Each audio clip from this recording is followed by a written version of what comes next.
మీట్కి రావడానికి కారణం 4 ముఖ్యమైనటువంటి అంశాలు రావడం జరుగుతాం. ముఖ్యమైనది ఎస్సీ, ఓబీసీ, ఎస్టీ మైనారిటీల పరిస్థితులు. ఎస్సీల పరిస్థితి చాలా అధ్వానంగా ఉంది ఆంధ్రప్రదేశ్ రాష్ట్రంలో. కాలక్షేపంలో 1985లో జరిగినటువంటి అత్యాచారాలు ఈ రోజుకి జరుగుతూనే ఉన్నాయి. నిన్న కూడా ఆంధ్రప్రదేశ్ హైకోర్టులో దళిత అడ్వకేట్ల పైన అత్యాచారాలు జరగడం జరిగింది. మరి జనాల్లో ఒక దళిత యువకుడిని పట్టుకొని కాళ్ళు చేతులు పోలీసులు కట్టేసి కొట్టడం జరిగింది. మరి ఓబీసీల పరిస్థితి, చంద్రబాబు నాయుడు నియోజకవర్గంలో ఒక ఓబీసీ మహిళను జుట్టు కట్టేసి కొట్టడం మనం చూసాం. మరి ఎస్టీల పరిస్థితి కూడా చాలా భయంకరంగా ఉంది. మరి అరకు ప్రాంతంలో ఎస్టీల పురుషాంగాలు పోస్తున్నారు.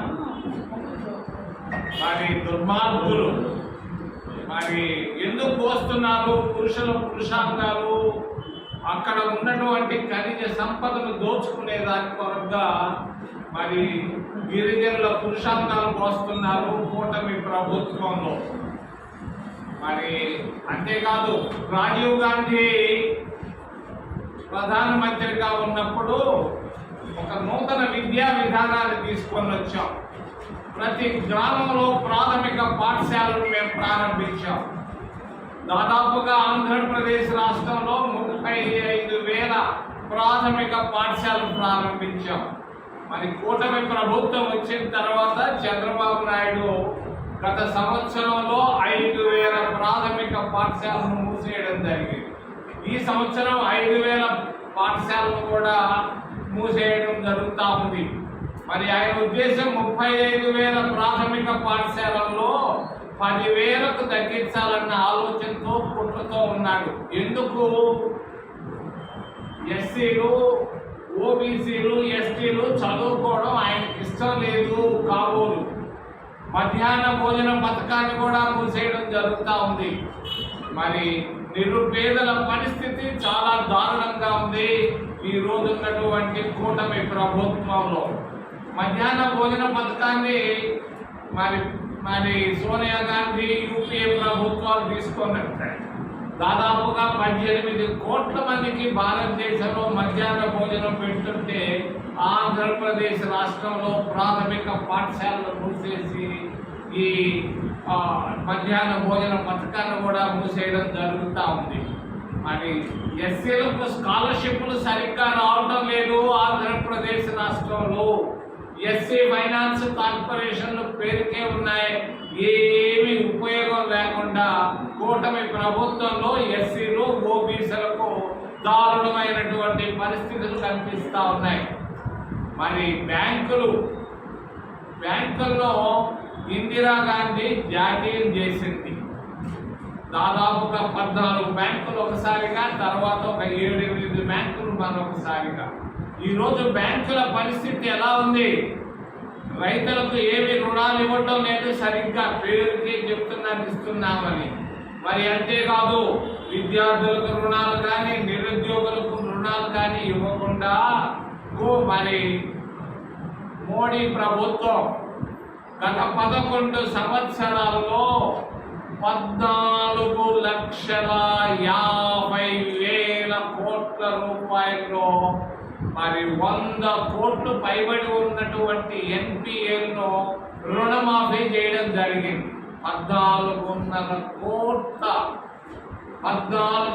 లక్షల కోట్ల రూపాయలను బ్యాంకుల నుండి రుణమాఫీ చేయడం జరిగింది. నేను అడుగుతున్నాను నిర్మలా సీతారామన్ని, అమ్మా నువ్వు తెలుగు బాగా వచ్చు కదా, నీకు మరి నువ్వు చెప్పగలవా? గుజరాత్లో 8,000 కోట్ల రూపాయల రుణమాఫీ చేశావు కోటీశ్వరులది. మరి ఆంధ్రప్రదేశ్ రాష్ట్రంలో ఎంత? మరి పక్కనే ఉన్నటువంటి మిగిలిన రాష్ట్రాల్లో ఎంత? వాళ్ళ పేర్లు బయట పెట్టగలవా? నేను చెప్తున్నాను, 14.5 లక్షల కోట్లలో 1 లక్ష కోట్ల అవినీతి జరిగింది. 1 లక్ష కోట్ల అవినీతి జరిగింది.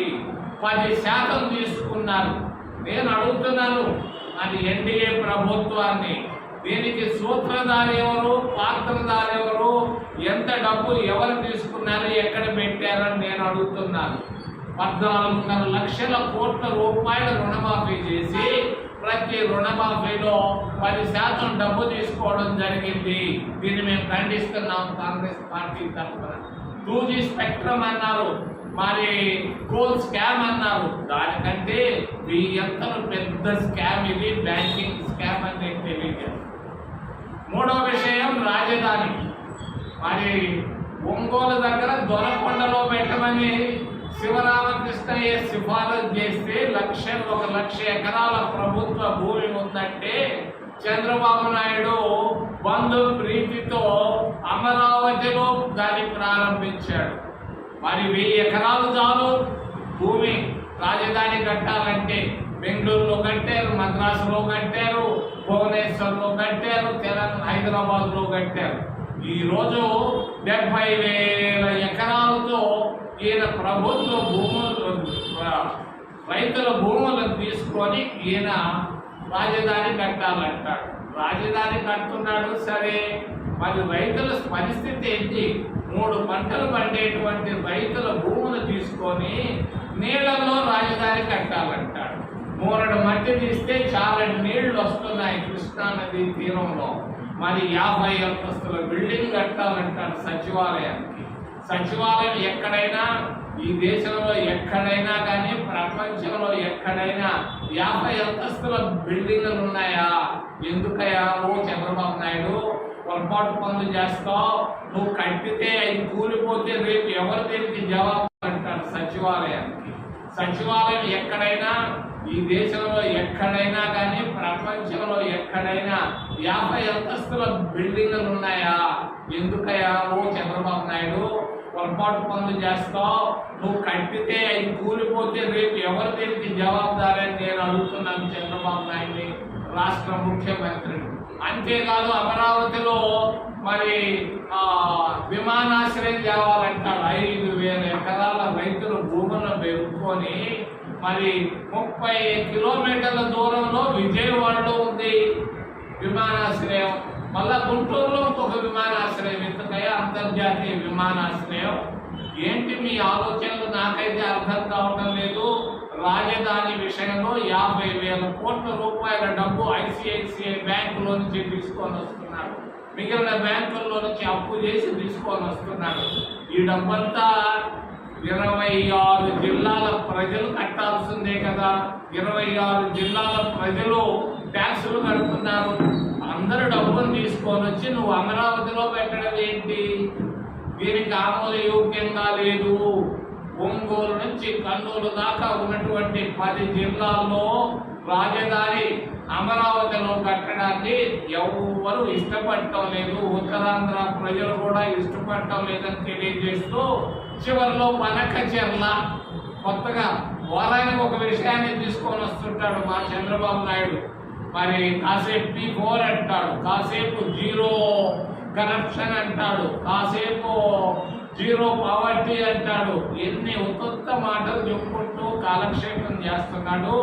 ఇప్పుడు పోలవరం ప్రాజెక్టు అక్కడ పూర్తి కాలేదు ఇంకా.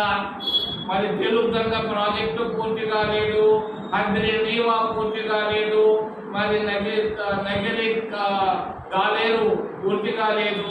SLBC పూర్తి కాలేదు. ఇప్పుడు కృష్ణా జలాలని ఉపయోగించి దాదాపుగా 25,000 కోట్లతో ఈ గాలేరు నగరి, హంద్రి నీవా, SLBC, తెలుగు గంగ పనులు పూర్తి చేస్తే 25 లక్షల ఎకరాలు రాయలసీమలో పండించేదానికి, పంట భూములు చేసేదానికి అవకాశం ఉంది. మళ్ళా 87,000 కోట్లతో బనకచెర్ల నుంచి నువ్వు తీసుకురావడానికి కారణం ఏంటి? అప్పుడే తయారు చేసి ఉన్నారంట ప్రాజెక్టు రిపోర్ట్, కాంట్రాక్టర్లే చేసుకొని ఉన్నారంట. మరి పోలవరంలో అప్పటి ముఖ్యమంత్రులు తిన్నట్టు దీంట్లో తినాలనే ఉద్దేశమే కాదా? మరి మొబిలైజేషన్ అడ్వాన్స్తోనే డబ్బులతో మరి కాజేయాలన్న ఉద్దేశమే కదా ఈ పనకచెర్ల.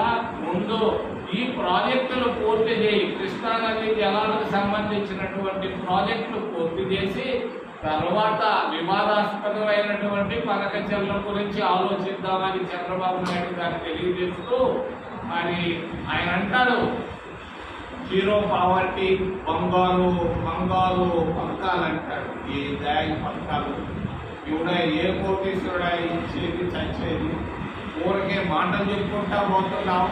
మరి అంతేకాదు నీ సొంత నియోజకవర్గం కుప్పంలో 30 ఎకరాలు 30 సంవత్సరాలు నువ్వు ఎమ్మెల్యేగా మంత్రిగా 15 సంవత్సరాలు ముఖ్యమంత్రిగా ఉంటూ అక్కడ పావర్టీ ఉంది, పేదరికం, 3 పూటల్లో 1 పూట కూడా భోజనం చేయలేని వాళ్ళు ఉన్నారు. అక్కడ ఏం అభివృద్ధి లేదు. నీ సొంత నియోజకవర్గం కుప్పంలో అభివృద్ధి చేయలేని వాడివి ఆంధ్రప్రదేశ్ రాష్ట్రంలో నువ్వు చేయబోయేది ఏందయ్యా? 1.5 సంవత్సరాలు మాటలు చెప్పావు, ఏమీ చేయలేదు, చేసింది శూన్యం. మరి ఇంకొక 1.5 సంవత్సరాల్లో ఎన్నికలు రాబోతున్నాయి. చంద్రబాబు నాయుడు మాటకారే కానీ చేతల కాని కాదు. 15 సంవత్సరాల్లో ముఖ్యమంత్రిగా ఆయన చేసింది సున్నా అని తెలియజేస్తూ ఏదైనా ప్రశ్నలు ఉంటే అడగమని మిమ్మల్ని చేతులెత్తి ప్రార్థిస్తున్నాం.